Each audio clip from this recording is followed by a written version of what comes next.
Halo. Jā, kā tev sauc? Labrīt, man sauc Rolands. Roland, mēs gribam dzirdēt tavu stāstu. Nu, man stāsts principā ir baigi garāks, bet mēģināšu viņu kaut kā sakompresēt tādā īsākā versijā, jo tik traki man gājis nav nekad. Jā, saspēt līdz MP3. Jā, ok.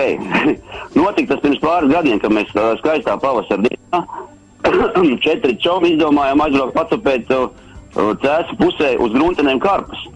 Tur ir tāds foršs cauruma ezers, mums teica. Nu, pastāstīja, kur tur jāpiebrauc, kur jānoliek mašīnu, iedeva karti, kur tās gruntenes jāmet, ka tur tā regulāri varot noķert tāds foršs karpiņas, tāds neliels.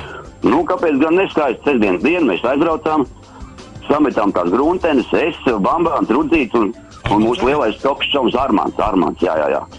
Un mēs saliekam, zin kā pavasarī ķertās karpus uz hamburgeriem. Nu, tas hamburgers, tas ir sliekt kopā ar kukurūzu. Jā. Mēs visi sametam tās gruntenes, mēs tā primitīvi vienkārši pružīnā tā putra iekšā, iemet to grunteni un viss. Šis ķer, nezinu, kāpēc tās karpus uz garnevu. Es saku, klausies, Armand, nu kurš te ķer karpus uz garnevu? Viņš saka, bet man taču mācīja, ka tā būs tā, nu, ka uz garnevu ņem tā lielākā zivs. Es saku, uz garneviem jau parasti tikai butis ķer. Nu, neko, sametām tās gruntenes, no busiņa izlikām milzīgu katlu, paņēmām, uzvārījām plovu. Nu, pie vakara es noķeru vienu karpiņu, Rudzīts noķeru vienu karpiņu, Bambāns noķeru vienu karpiņu, super, Armands sēža to savu garnevu un nekā nav. Nu, aiz bēdām bišķiņu tur vakarā paņēmām, uzvārījām to plovu, aizgājām gulēt, noēdāmies kārtīgi, rīts uzaust un es saku, veči, klausies, nu jāceļās, jāturpina tā cope. Pārmetām tos tārpus, uzmodinājām to Armandu, šis saka, uzliek to garnevu, sametam visu iekšā, visu forši.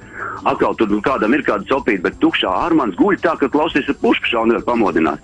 Es saku, veči, kaut kas jādara.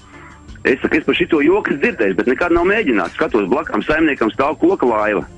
Mēs paņemam no katla to vāku, noāķē nost to zvaniņu, iebraucam iekšā tālu, nu kād 50 metri iebraucam ezerā un piesinām to katlu vāku viņam pie tās garnevas klāt. Izbraucam krastā, pieliekam zvaniņu un to zvaniņu sākam dricelēt, zvanīt.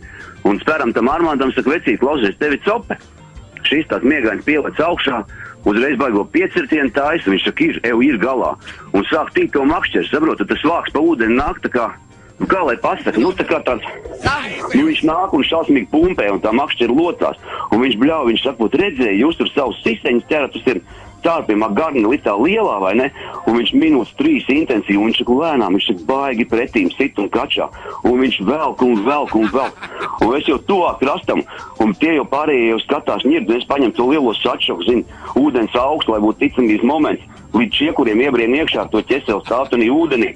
Un tuvāk krastam, es saku, vecīt, baigā mugura parādījās, iesmēr to kātu iekšā.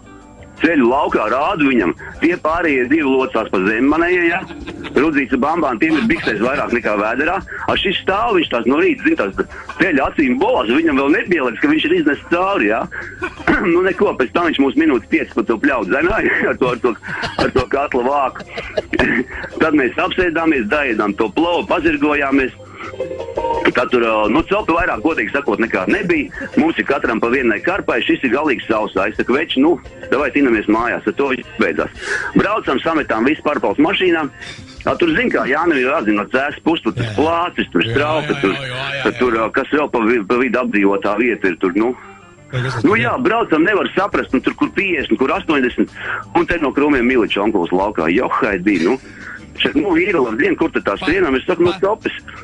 Es saku, jā, bet te tā apdzīvotā vieta ir beigusies, te jau ir 75, pirms tagad 30 lats sots un 3 soda punkti. Es saku, johaidī, veči, naudas ar nevienam nav.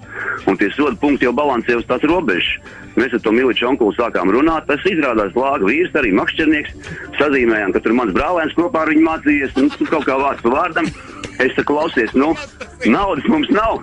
Es saku, nauda tikai uz kartes. Es saku, davai, es tev tās kartes iedošu, jā. Rudzīts, nē, Bambānam vienalga, Armands nav neko noķēris, domāju, savas iedošu. Šis domā, kāpēc ne vakarā. Šis paņem tās 3 karpes arī. Tā mēs mierīgi braucam uz mājām, visi baigi forši. Es domāju, paldies Dievam, vakars beidzies. Noliek mašīnu, klausies, izlaiž laukā, tur viss čoms.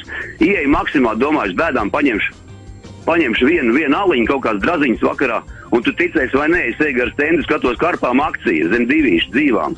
Es tā padomāju, kartē nauda vēl ir, domāju, pārīts jāpaņem, jā? Paņem 2 karpus, pērk, un tad brīdī ir bļāviens. Tētis pastos, johaidī, puika manējs. Un kā domā, ne jau viens, bet kopā ar sievu. Šī skatās, tā brīdī es pērk karpus, jā. Nu, un tad sākās. Es jau zināju, kas tā jums pat copa šitā te, gumīniekos pie mīļākās brauc laikam. Un klausies, nākošās 3 dienas sieva tā kā vecs televizors, jā, bildi ir, skaņas nav. Jo, jā, ko spinīgos zandarts un līdzi.